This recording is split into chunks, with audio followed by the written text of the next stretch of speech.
The following is a local resident producer's program. The program content is the sole responsibility of the producer and does not necessarily reflect the views or policies of Oshkosh Media, the City of Oshkosh, or your video service provider.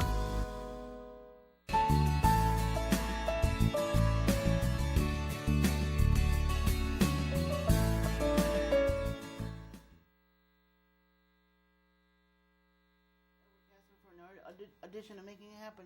Tonight, I'm very honored to welcome Matt Johnson from the Warming Shelter, Day by Day Warming Shelter.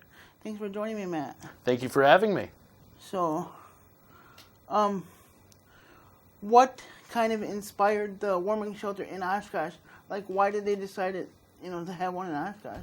So, the Day by Day Warming Shelter was founded in 2011 by a group of individuals connected with the ESTER program that saw a need for emergency shelter, so immediate same-day shelter services here in Oshkosh. So they decided to come together, they raised some money, and they started the shelter about 8 years ago in the basement of St. Peter Church, where we still are today.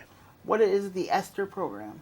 The ESTER program is an organization that helps individuals with basic needs and life needs, whether it be financial services or other immediate needs like food, shelter, anything like that. But they do so with financial gifts. And do they still exist? They still do exist. They're primarily up in the Fox Valley. Okay. Mm-hmm. And then what inspired you to work at the warming shelter, or how did you hear about the warming shelter? I heard about the opportunity about 10 months ago, so I'm still fairly new there as the executive director, but I heard about an opportunity to come in and work with those individuals. For me, my background isn't involved with homelessness at all. I was actually a little scared getting into this role, but the opportunity to help this population of individuals, some of the most vulnerable within my community, seems like a challenge, and I wanted to take it on. What was your biggest fear with that? You said you were a little scared. A little scared, more so just because I don't know the population. For me, experience or lived experience is something that can be extremely beneficial with working with a population. And I myself have never been homeless. Especially if you are homeless, then you know what it feels like. But, exactly. If you don't know what it feels like, you've never been there. Because a lot of these people that are homeless, they wonder where their next meal can come from, or maybe they're couch hopping, maybe. They don't know where they're going to spend the night. Exactly. It can be a lot of chaos being in that position, in that situation. So not having that experience myself and working with those individuals can be tough. But it's been good so far, extremely rewarding, and sometimes a little heartbreaking as well. But we do the best that we can there. Is it heartbreaking because you have to turn some people away, or what makes it heartbreaking? Heartbreaking, not only from turnaway, that's something that we do experience because we do have capacities at the shelter, but again, too, just seeing people struggle with the same thing and being stuck in that cycle of impoverishment. A lot of different factors can lead to individuals being homeless, whether it be living paycheck to paycheck, AODA, so alcohol and other drug addiction, or mental health issues. And sometimes those issues can be addressed and they can get out of that cycle, and sometimes they stay within that cycle and there can be struggles. Or sometimes they get comfortable in that cycle, and as weird as it may seem, they might be comfortable in that cycle and they don't know how to get out. Exactly. We call that the chronic population of our homeless individuals. So, like we talked a little bit about before the show, you said the shelter will open October 15th? Correct. We are a seasonal shelter. So we operate 180 days out of the year, and we choose that to be October 15th through April 15th because that can be some of the toughest times to be homeless here in Oshkosh. So we are considered a seasonal shelter in that sense. So our opening is going to be in about a month now. So we're gearing up, preparing for that. We start our Stuff the Shelter campaign on September 16th. So we have a number of different local businesses that are collecting items for in-kind donations to the shelter. So yeah, that's coming up soon. Okay, and I know you're relatively new to this, but have you guys ever discussed, I'm sure you have like a board of directors or whatever too? We do, yes. have you guys ever discussed about expanding to a year round? Is that even in the works? Is it even something thought about? Because people always need home. The homeless population here is. I don't know the statistics, but I know that there's a lot of people looking for low-income housing too. So it's a major problem. Exactly. And yes, we do have a board of directors. We are a 501c3 nonprofit. But looking at that, what we want to do is make sure that we are in a position to succeed with that. We don't want to try to expand and potentially lose the ability to help individuals within our community. So we're always going through strategic planning. We're always looking for opportunities to expand and grow. And that's something that we see within the future. We definitely want to be the organization that can help these individuals. And someday we do see that as an opportunity, being 365, 24/7, providing all those services. And we see that hopefully coming sometime in the future. Like I don't know if you can discuss this or not, but what's some of the strategic planning in the future that you guys have talked about? Well, the biggest thing right now for us is awareness and making sure that people know what we do and what we're trying to accomplish within the Oshkosh community. A lot of people that we meet don't know that the shelter's seasonal. They don't know that we only operate 180 days out of the year. They don't know where we're located. So we need to make sure that our branding and what we do within our mission is more well known within the Oshkosh community, and then an opportunity like that would be more viable. Okay. And what are some ways that you guys want to get it out there? Definitely awareness throughout the community by events and fundraisers. We do an annual fundraiser every year that has been expanding year after year. Doing opportunities like this, getting in front of the media and the press, are always great ways to spread awareness, and getting more collaborative efforts. So collaboration is something where we're working with another agency, maybe similar needs or desires or wants within the community, or partnering with other local businesses and organizations. Any way that we can expand what we're doing and expand opportunities for people to see the need of homelessness. And has other business here in Oshkosh been really receptive? So far, so good, yeah. We've had great opportunities in partnering with other organizations for our Stuff the Shelter campaign, for fundraisers throughout the year. We've had some success with that, but as always, we need to continue to grow. Now, when somebody comes into your shelter, what do they need to get registered? Absolutely nothing. We do understand that some people may not have proper identification. They may not have financial needs or anything like that, and so we require nothing for guests to come into shelter. We try to use that information just for tracking and to make sure that we can get information so that we can better help our guests. But when guests come into shelter, all they have to do is sign in with their name. Okay. So, and at our shelter, we're considered a last resort shelter. So anyone, regardless of criminal activity or current state of alcohol or drug usage, anyone at all can come into our shelter because it may be the only option that they have. Yeah, and what other services do you offer besides just giving them a home? Because some shelters offer employment options, or they offer, ways. Do they meet with any social workers? Do you hook them, what other, We do have a number of different programs. First off, outside of just being a shelter, we offer a hot meal and a breakfast bag every morning for guests, and a hot meal for dinner, of course. We provide laundry services. Surprisingly, we do about 50 loads of laundry a night at the shelter.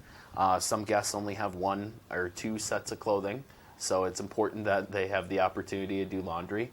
We provide hot showers. A couple of times a month, we have a local physician come in and provide basic medical services. We usually have a hairdresser come in once a month and provide haircuts.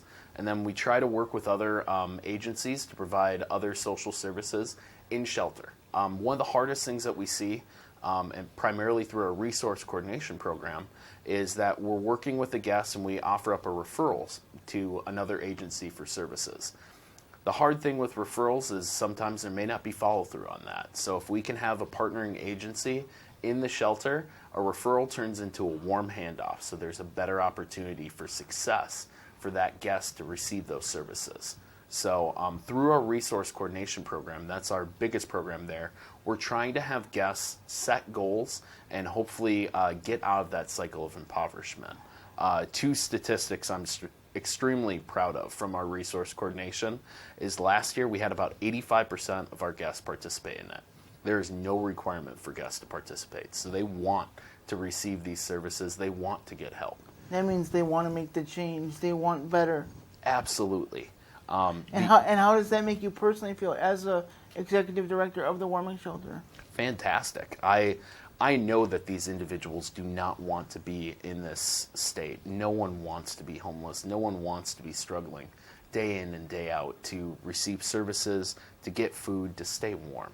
And I know that there's a lot of stigma behind homelessness, and statistics like that just show that people don't want to be in that cycle. Because anybody can be homeless. You could have a job one day and the next day lose it, and and then a few weeks down the line lose your home, and then Absolutely. be out on the street. No, you hit right in the head. 58% of Americans are living paycheck to paycheck. That's one bad day at work. That's one car accident. That's one major medical bill. 58%, huh? 58% of Americans are living paycheck to paycheck.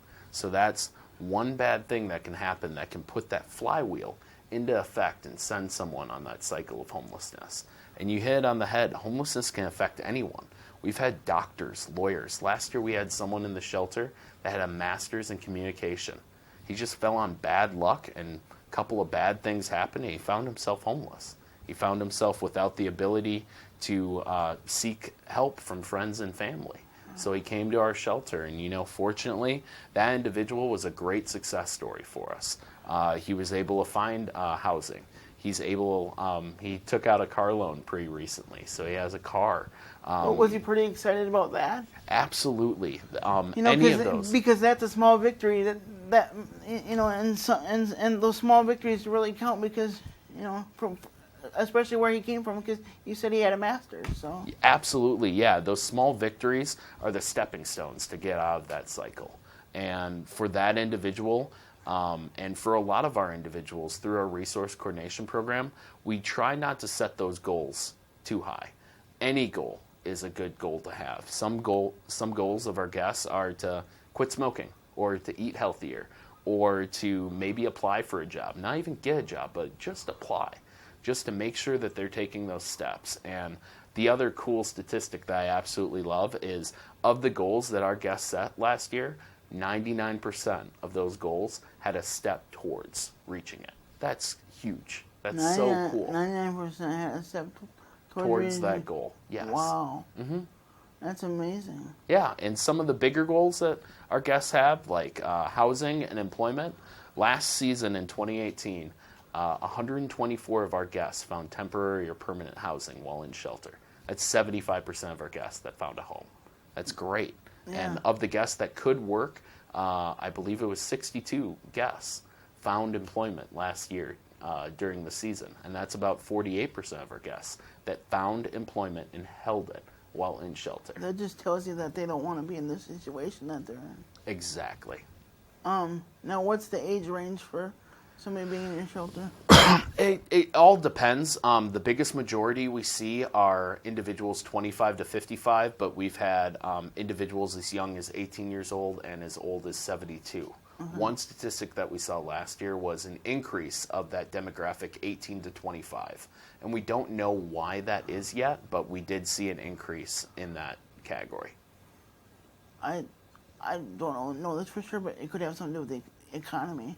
It could. I mean, that very well could be a factor. One of the things that we're seeing too is maybe these individuals just did not have the life skills that they needed to. Or maybe the schooling. Yep, potentially. We don't know yet, and I hate to speculate on things I don't know about, but it's something that we're looking at. Another statistic that we saw increase last year was the gender difference of homeless individuals. Historically for us, it's usually been 80% men, 20% women. And last year we saw an increase of women seeking shelter services. Again, we don't know the reason for that yet, but that's something that changed for us. What was the percentage of women? It was about 70% men, 30% women in shelter last season. Okay. Mm-hmm. And like we talked about earlier before too, the shelter is not accessible, right? Define non-accessible. You mean for a person with a disability? Yes. So for physical disabilities, we actually have a temporary use permit on our space there.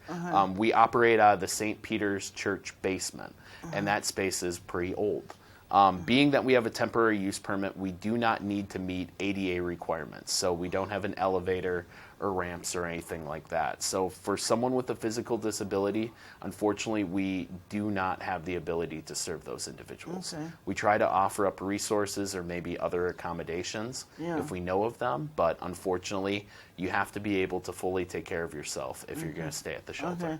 And you said another thing you don't do is you don't serve families. We do not serve children at our shelter. Because we consider ourselves a last resort shelter, anyone with any criminal background or individuals, we're considered what's called a wet shelter.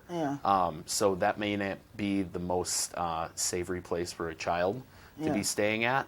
So we do not allow children, no. But there are other resources within our community, like Father Carr's Place to Be or Christine Ann Center, that may be able to provide those services for those kids. But for a good portion of the guests that we have, we are the only option that they have within the community. Matt, what would it take for you? Because right now you're like providing services like in a church basement. What would it take for the day-by-day warming children to get their own building, own space? You know, a winning lottery ticket would be a great thing, right? Right. But no, we're looking at all opportunities to make that possible. Like we mentioned before with our strategic planning, that's something that we're looking at down the road. We have to make sure that the right pieces are in place before we get to that point, but it's definitely something we see in the future. And what are some of the basic needs at the shelter that that you need that can be donated? Or what are some of the things? Because I'm sure you're always looking for stuff. Absolutely. That can be donated. You know, it actually changes on a day-to-day basis for us, but gifting to the shelter is one of the things that keeps us functional. We actually spent $0 on supplies last year. Every supply that we had at the shelter was an in-kind donation, which is fantastic. Right now, we're doing our Stuff the Shelter campaign starting on September 16th.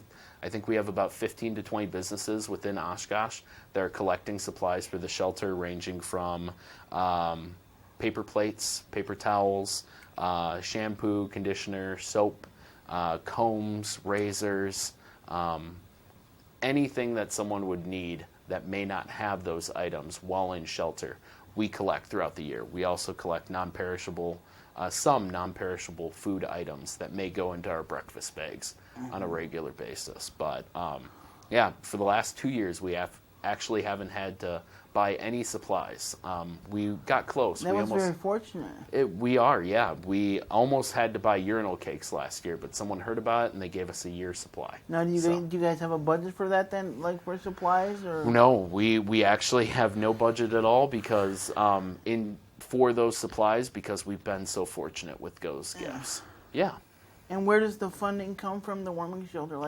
We have a wide array of funding. The majority for us is private gifts, so private donations from individuals, but we also seek foundational grants, public funding. We receive funding from HUD, the Housing and Urban Development Bureau.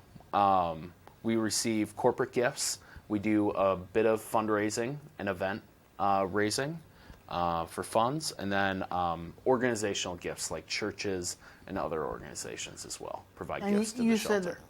You said last year you didn't have to buy no supplies. That just tells you how Oshkosh is such a warming community. If you need something, they'll always step up to help you out. Absolutely. We have such charitable individuals within Oshkosh and the greater Fox Valley. It makes our job and it makes our mission that much more achievable because of the individuals we have here in Oshkosh.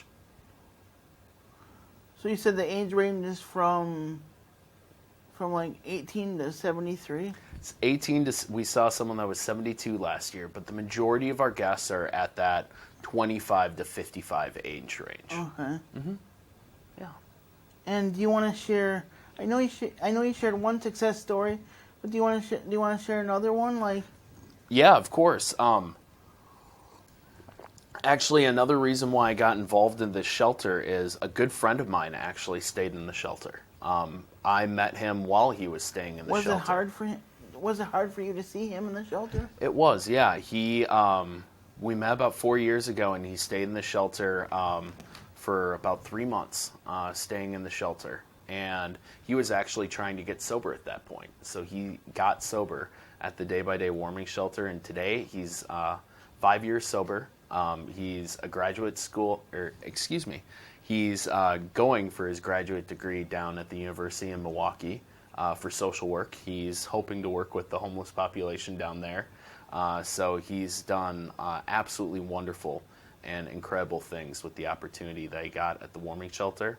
And it was all possible because he had a place to stay. And he was welcome no matter his background or anything like that. And, you know, I'm really proud to be a part of an organization that helps make that possible. And I'm really proud of him too. Yeah, and I told him that too when he got. Yeah, and another thing I wanted to mention. Well, what's the length of how many days a person can stay? It ranges. We have a pretty big influx on people staying there 24 hours or 2 or 3 days. We do have some guests that stay the entirety of the season, and that's welcomed. We want guests. They can stay the whole season? They can if they'd like, and sometimes we encourage it. We want to make sure that guests are in good financial standing before leaving the shelter. And safety is an important part too. You want to make sure they're safe and not, you know. Mm-hmm. Oh, absolutely. But the normal stay at the shelter is about 2 months. 2 months, okay. Mm-hmm. And I did want to touch on mental health too, since mental health is a big issue all over the nation. Do they have to now, like when somebody comes in the shelter, do they have to be like evaluated for like a mental health? Because some people, you know, and I know it's not their fault.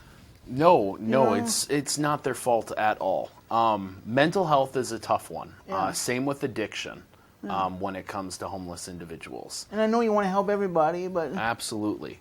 Last year at our shelter, guests self-identified with mental health issues about 17% of the time. Guests self-identified with AODA, drug and other alcohol addictions, about 22% of the time. And so when those percentages come down, how does that help you guys as a warming shelter, or does that just tell you that there is more need there than you think, huh? Mm-hmm. And with that self-identification, that's important. The reality is that those percentages are far, far higher. Yeah. I would say maybe above 70% for both. That's something that is very common with our homeless population. We try as best we can to identify those needs for our guests, and if they make the desire to want to have that change happen or to want to receive help for those services, we try as best we can to connect them with the right help that they can get. But you can't force them. They got to want to change. They got to want to... You nailed it on the head. People want to have to make that change happen. We can't force individuals to make that change.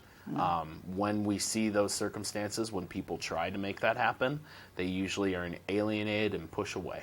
So we just try to be as welcoming as possible. We try to provide those services when guests want that. But if there isn't a will to change, then we just try to help any way that we can. Do you have any like therapy animals, like therapy dogs or cats? We do, yeah. Our operations manager, Amanda, has a dog named Jax. Jax has been our therapy dog at the shelter for a number of years. He usually comes in a couple of times a week and is there for the guests, and they absolutely love him. How has he changed some guests' lives? I mean... I think, Jax has an impact on warming hearts every time they're seen there, for sure. Okay. And I think that that's always something that guests really enjoy to see when they're there. Mm-hmm. And then when somebody leaves the day-by-day warming shelter, do they say thank you, or are they very appreciative? Or Yes. Gratitude is something that I see every day at the shelter. Most of our guests are extremely grateful for what we do and for the volunteers and visitors that we have at the shelter as well.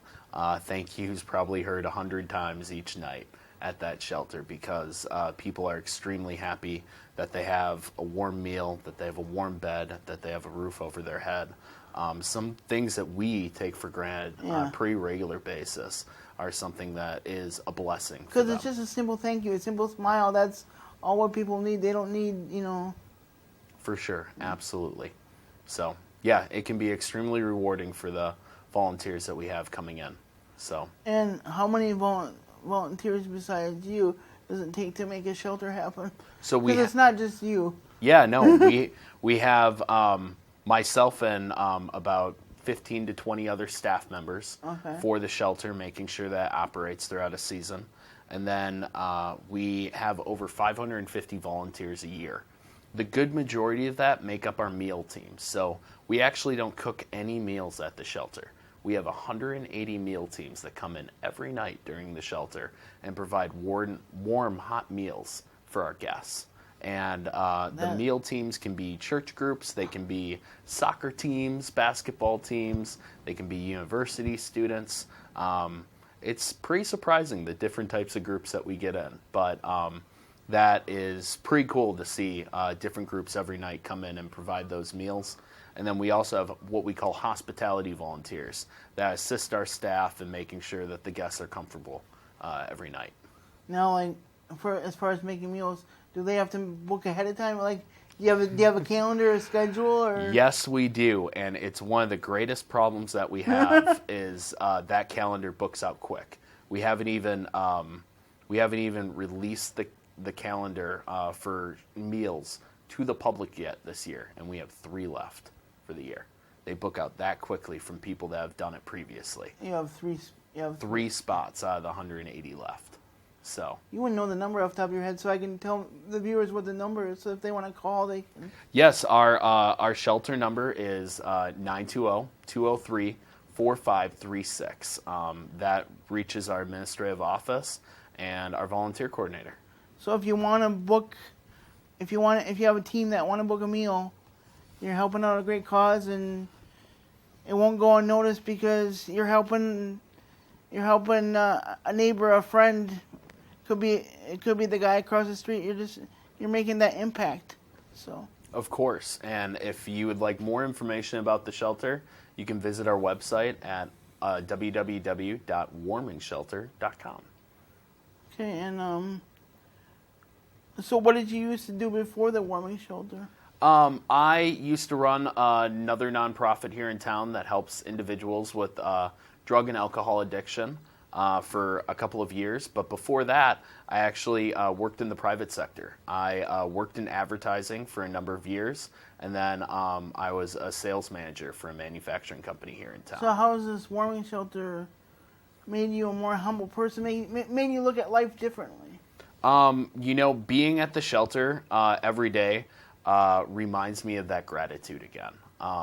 It's pretty easy to forget the things that we've been blessed with in life. And every day when I'm in the shelter, it reminds me to be so much more grateful for health, for shelter, for all the gifts that I've had in life. So it's definitely an eye-opener, and it keeps me on my toes with my gratitude every day. So. And how many guests can you serve a day there? So we have a capacity of 25 guests a night, and last year, if you don't mind me looking at my notes, that translated to 4,305 shelter nights provided for guests. 4,300, okay. Yeah. And were you booked at capacity, or? Most nights we are at capacity. It's surprising. The milder nights, so maybe that 10 to 25 degrees outside compared to like the super, super, super cold, is when we're usually at capacity more. The colder it gets, the more empathy people have to maybe open up their doors to someone that may be homeless. So we see more turn away in that milder winter weather compared to the extreme cold. Okay, Matt, with our last 20 seconds here, what message do you want to say to the community about the shelter? Do you want to say anything to the community? Well, the day-by-day warming shelter is easily one of Oshkosh's biggest secrets, and we don't want it to be. We want community members to know about what we're doing, And we'd love people to come and check out our website, check out our Facebook page, and learn more about the shelter. All right, thanks for joining me, Matt. This is Eric Katzen for Making It Happen.